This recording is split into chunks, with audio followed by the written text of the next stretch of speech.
Good morning friend, welcome to my channel Richa कहानी संग्रह। Please like, share and subscribe. आज की कहानी, आखिर क्यों किया अनीता ने ऐसा।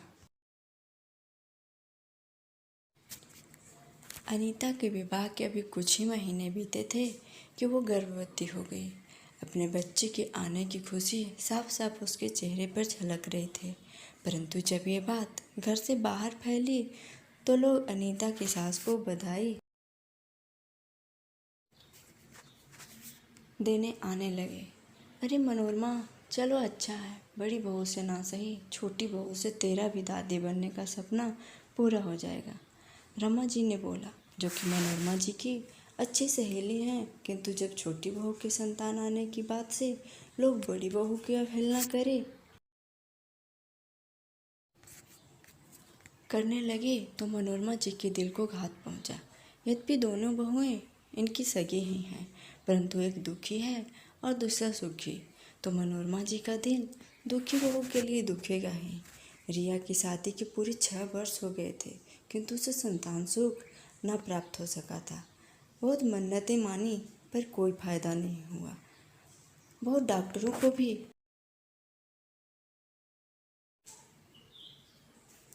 दिखाया पर सबने बोल दिया था रिया कभी माँ नहीं बन सकती। लोगों को अपनी जेठानी पर हंसता देख अनीता का भी बहुत दिल दुखा। रिया अनीता को अपनी छोटी बहन का स्नेह देती थी और जब से अनीता की गर्भावस्था का पता चला था वो उसके खान पान से लेकर आराम का भी विशेष ध्यान रख रही थी। वो भी खुश थी कि अनीता के बच्चे में वो अपने बच्चे को देख लेगी। एक रात अनीता ने अपने पति राहुल से कहा, राहुल, मुझे रिया भाभी का दुख देखा नहीं जाता और मैंने तुमसे पूछे भी नहीं एक बड़ा निर्णय ले लिया है। क्या? मुझे भी बताओ। हाँ, बताती हूँ। पहले एक बात बताओ कि हमारा दूसरा तीसरा बच्चा भी इस दुनिया में आ सकता है ना? हाँ, पर तुम तीसरा बच्चा भी चाहती हो? राहुल ने चुटकी ली। हंसो मत, मैं मजाक नहीं कर रही हूँ। ओके बाबा, माफ़ कर दो, पर तुम जो कहना चाहती हो वो सीधा सीधा बोलो। मैंने अपना बच्चा रिया भाभी को देने का सोच लिया है। क्या? राहुल अवाक रह गया। हाँ राहुल, हम तो दोबारा भी माँ बन सकते हैं। हमसे भाभी का दुख देखा नहीं जाता। रिया, तुम धन्य हो, बोलकर राहुल ने रिया को गले लगा लिया। रिया, मन तो मेरा भी यही था, पर एक माँ से उसका बच्चा किसी और को देने को बोलने की मेरी हिम्मत नहीं हुई। दूसरी नहीं राहुल, भाभी कोई दूसरी नहीं, हमारी अपनी है। घर की बड़ी बहू का ही होता है पहला बच्चा। हम तो छोटे हैं, हमारा बच्चा भी उनके बच्चे से छोटा रहेगा, परंतु ये बात हम अभी किसी को नहीं बताएंगे। सीधा बच्चे के आने पर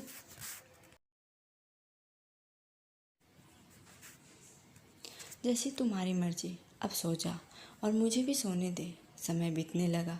अनीता बच्चे की हर प्रतिक्रिया से रिया को भी अवगत कराती। रिया भाभी, देखो देखो लात मार रहा है, आप भी सुनो ना, काम बाद में कर लेना। भाभी, आप भी खेलो ना इसके साथ। भाभी, मुझे कहानी नहीं आती, आप इसे कहानी सुना दो ना। बहाने करके अनीता रिया भाभी को हमेशा बच्चे के पास रखती। रिया को भी अब बच्चे से दूर रहना अच्छा नहीं लगने लगा था। देखते ही देखते समय पंख लगा कर उड़ गया और आज अनीता को बहुत तेज प्रसव पीड़ा हो रहा था। जल्दी से उसे अस्पताल ले जाया गया और जब वो प्रसव कक्ष में थी तब रिया यही सोच रही थी कि काश जैसे तूने अपनी खुशियाँ बांटी वैसे आज हमें भी तेरा दर्द बांट पा। बस अच्छे से बच्चा इस दुनिया में आ जाए और अनीता भी ठीक ठाक रहे। रिया दोनों पति पत्नी यही प्रार्थना कर रहे थे। तभी डॉक्टर ने आकर बताया, बधाई हो, पुत्र हुआ है और जच्चा बच्चा दोनों स्वस्थ है। उधर जब नर्स अनीता के गोद में बच्चे को देने आई तो अनीता ने ये कहकर मना कर दिया कि बच्चा मेरा नहीं है। बच्चे के माता पिता बाहर दरवाजे पर बच्चे की प्रतीक्षा कर रहे हैं। जाकर बच्चा उनकी गोद में दे दो। और जब नर्स बच्चे को रिया के पास लेकर गई और बोली अपने बच्चे को लीजिए, तो रिया ने कहा बच्चे को माँ की ज़रूरत है, आप अनीता को जाकर दीजिए। तभी नर्स रिया के साथ अंदर आई और बोली जल्दी निर्णय लो, बच्चा किसका है, मुझे और भी पेशेंट देखना है। तब सास ने आकर पूछा क्या हुआ है तुम दोनों को, बच्चे को अनीता ले क्यों नहीं रही। माँ बच्चा मेरा कैसे हुआ, बड़ा बच्चा है घर का, तो बड़ी बहू का हुआ ना, मेरा बच्चा तो इससे छोटा होगा। देख रिया ऐसा मजाक मत कर। मजाक नहीं दीदी, ये सच में आपका बच्चा है। रिया ने प्रश्न भरी दृष्टि से अनीता को देखा।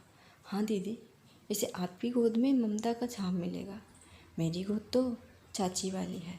सबके आंखों में आंसू थे। मनोरमा जी ने पूरे अस्पताल में मिठाई बंटवाई। आज उनकी बड़ी बहू माँ जो बन गई।